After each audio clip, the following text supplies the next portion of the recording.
ಇವತ್ತಿನ ವಿಡಿಯೋದಲ್ಲಿ ಆರೋಗ್ಯಕರವಾದಂತಹ ಬ್ರೋಕೊಲಿ ಮಸಾಲ ಮಾಡೋದನ್ನ ತೋರಿಸ್ತಾ ಇದ್ದೀನಿ. ತುಂಬಾನೇ ಸುಲಭ ಮಾಡೋದು, ಹಾಗೆ ಬ್ರೋಕೊಲಿನ ಹೇಗೆ ಕ್ಲೀನ್ ಮಾಡೋದು ಅನ್ನೋದು ಕೂಡ ಈ ವಿಡಿಯೋದಲ್ಲಿ ನೀವು ನೋಡಬಹುದು. ಸೊ ಬನ್ನಿ ಶುರು ಮಾಡೋಣ. ಇಲ್ಲಿ ನಾನು ಒಂದು ಬ್ರೋಕೊಲಿನ ತಗೊಂಡಿದ್ದೀನಿ. ಇದಕ್ಕೆ ಸುತ್ತ ಇರುವಂತಹ ಎಲೆಗಳೇನಿದೆ ಅದನ್ನೆಲ್ಲ ನಾನು ತಗೊಳ್ತಾ ಇದ್ದೀನಿ.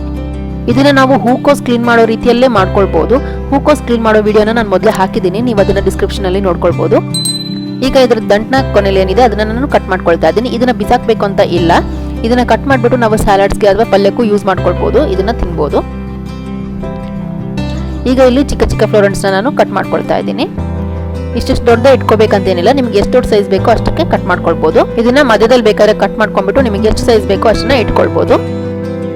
ಈಗ ಇಲ್ಲಿ ನಾನು ಎಲ್ಲದನ್ನು ಕಟ್ ಮಾಡಿ ಇಟ್ಕೊಂಡಿದ್ದೀನಿ. ಈ ತರ ಏನು ದೊಡ್ಡ ಫ್ಲೋರೆನ್ಸ್ ಏನಿದೆ ಅದನ್ನ ಮಧ್ಯದಲ್ಲಿ ಈ ತರ ಕಟ್ ಮಾಡ್ಕೊಳ್ತಾ ಇದ್ದೀನಿ. ನಿಮಗೆ ಬೇಕಿದ್ರೆ ಮಾಡ್ಕೊಳ್ಬಹುದು, ಇಲ್ದಿದ್ರು ಕೂಡ ನಡೆಯುತ್ತೆ. ಈಗ ಇದನ್ನೆಲ್ಲ ನಾನು ನನಗೆ ಬೇಕಾಗಿರುವಂತಹ ಗಾತ್ರದಲ್ಲಿ ಕಟ್ ಮಾಡಿ ಇಟ್ಕೊಂಡಿದ್ದೀನಿ. ಒಂದು ದೊಡ್ಡ ಮಿಕ್ಸಿಂಗ್ ಬೌಲ್ ನಲ್ಲಿ ಸುಮಾರು 3 ಕಪ್ ಅಷ್ಟು ನೀರು ಹಾಕೊಳ್ತಾ ಇದ್ದೀನಿ. ಇದು ಬಿಸಿ ನೀರಲ್ಲ, ತುಂಬಾ ಕೋಲ್ಡ್ ವಾಟರ್ ಕೂಡ ಅಲ್ಲ, ನಾರ್ಮಲ್ ಟೆಂಪರೇಚರ್ ಇರುವಂತಹ ನೀರು ಹಾಕೊಳ್ತಾ ಇದ್ದೀನಿ. ಇದಕ್ಕೆ 1 ಟೀ ಸ್ಪೂನ್ ಅಷ್ಟು ಉಪ್ಪು ಹಾಕೊಂಡ್ಬಿಟ್ಟು ಮಿಕ್ಸ್ ಮಾಡ್ಕೊಳ್ತಾ ಇದ್ದೀನಿ.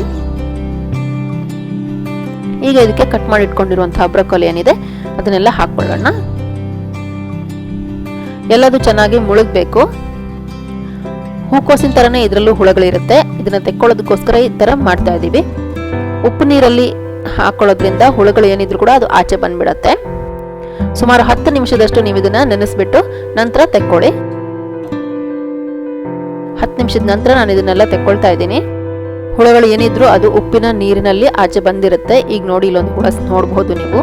ಬಿಸಿನೀರಲ್ಲಿ ಹಾಕಿದ್ರೆ ಬ್ರೋಕೊಲಿ ಬೆಂದು ಹೋಗ್ಬಿಡುತ್ತೆ. ಸೊ ನಾರ್ಮಲ್ ನೀರಲ್ಲಿ ಹಾಕ್ಬಿಟ್ಟು ಉಪ್ಪು ಹಾಕಿದ್ರೆ ಸಾಕಾಗುತ್ತೆ. ಹುಳಗಳಿದ್ರೆ ಅದೆಲ್ಲ ಕ್ಲೀನ್ ಆಗಿಬಿಡುತ್ತೆ.